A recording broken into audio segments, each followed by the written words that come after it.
Bienvenue dans cette tranche spéciale de Masterclass. Je suis le pasteur Serge Ndala.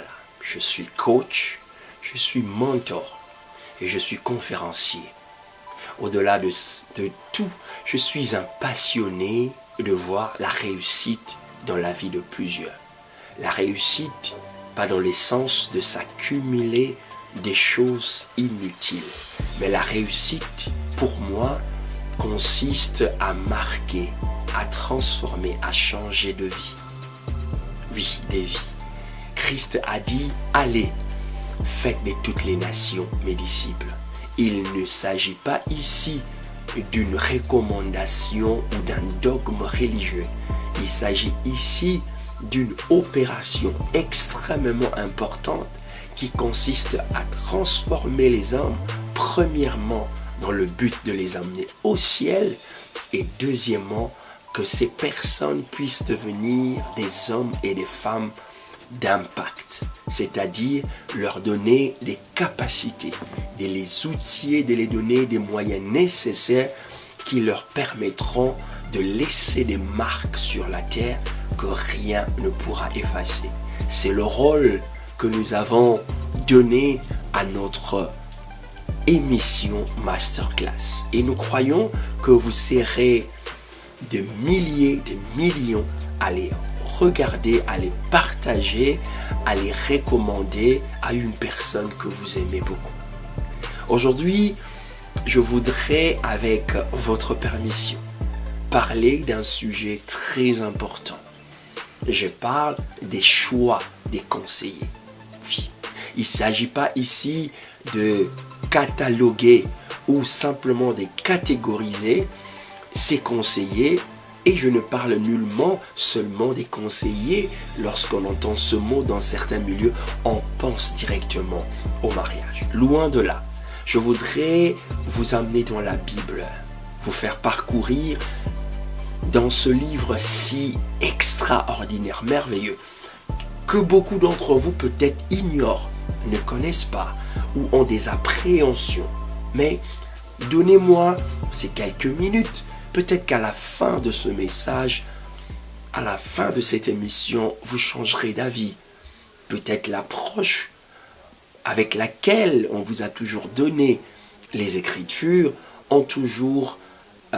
n'ont jamais suscité un intérêt important dans votre vie. Je me donne donc ce défi qu'après ces minutes d'écoute, quelque chose de précieux va cliquer dans votre esprit. Une passion, un désir, un envie va être suscité dans votre cœur pour que vous vous intéressiez un peu plus sur ce que je vais dire. C'est alors que mon numéro, vous pourriez me joindre sur WhatsApp.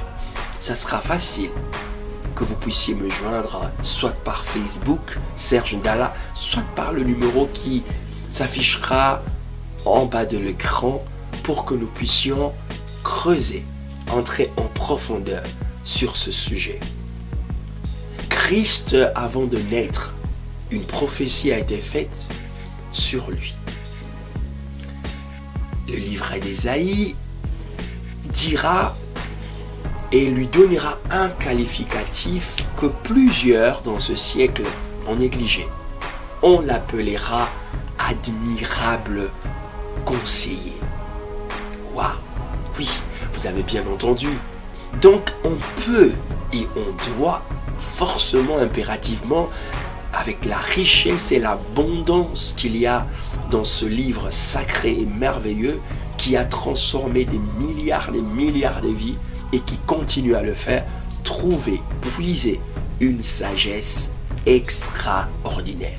Et la sagesse dont j'en parle aujourd'hui, elle vient sous forme de conseil. Je voudrais ne pas vous prendre beaucoup de temps, mais vous replonger dans un contexte très lointain du vôtre, peut-être des siècles en arrière. Il s'agit du temps d'Azurus, de ce roi qui régnait de l'Inde jusqu'en Éthiopie, sur 127 provinces.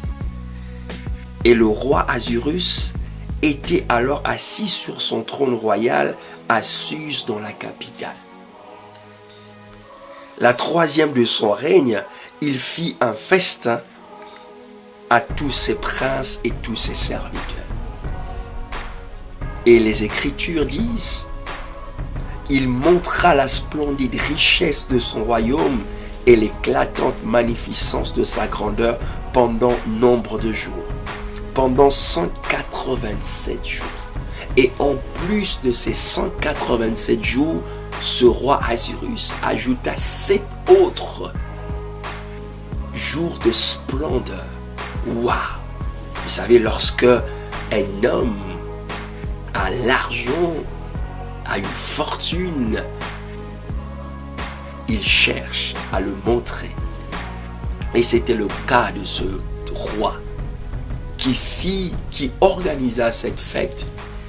Et pour boucler la boucle, pour mener les gens à admirer encore plus la splendeur de son royaume, il fit mention du nom de sa reine.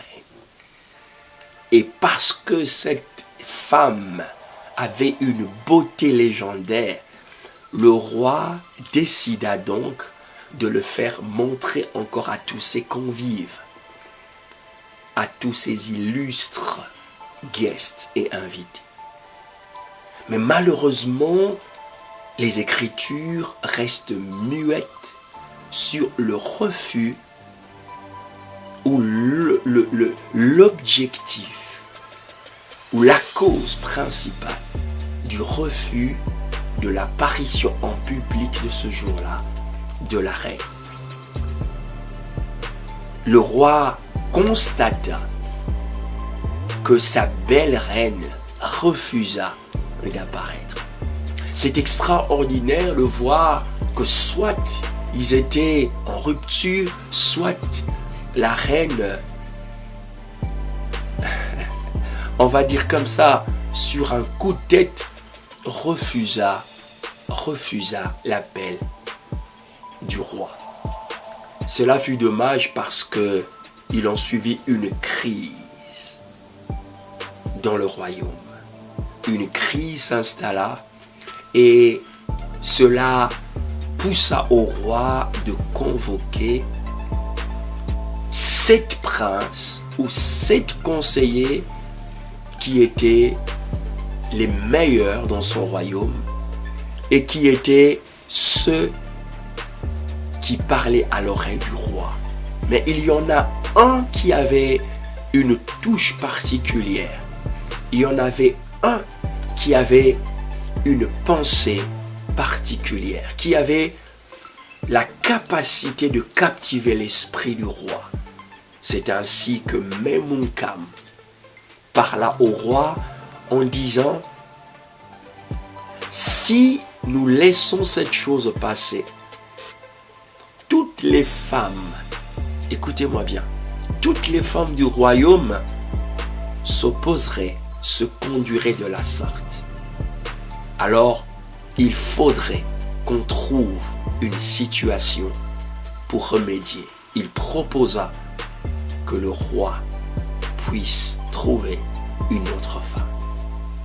La première des choses, vous devrez savoir que ce conseil plut au roi et changea le cours des événements. Non seulement il régla le problème du couple royal, mais prophétiquement, il ouvrit aussi la voie à l'émergence d'une autre reine qu'on appellera Esther.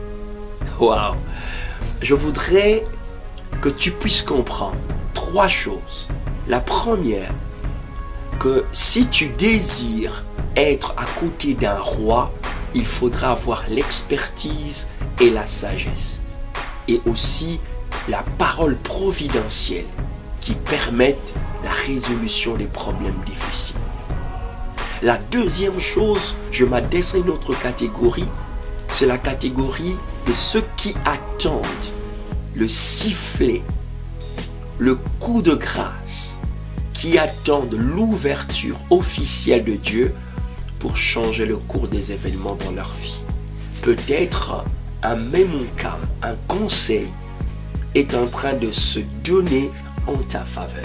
Donc, des fois, ton destin est lié au conseil d'un homme, à côté d'une personnalité.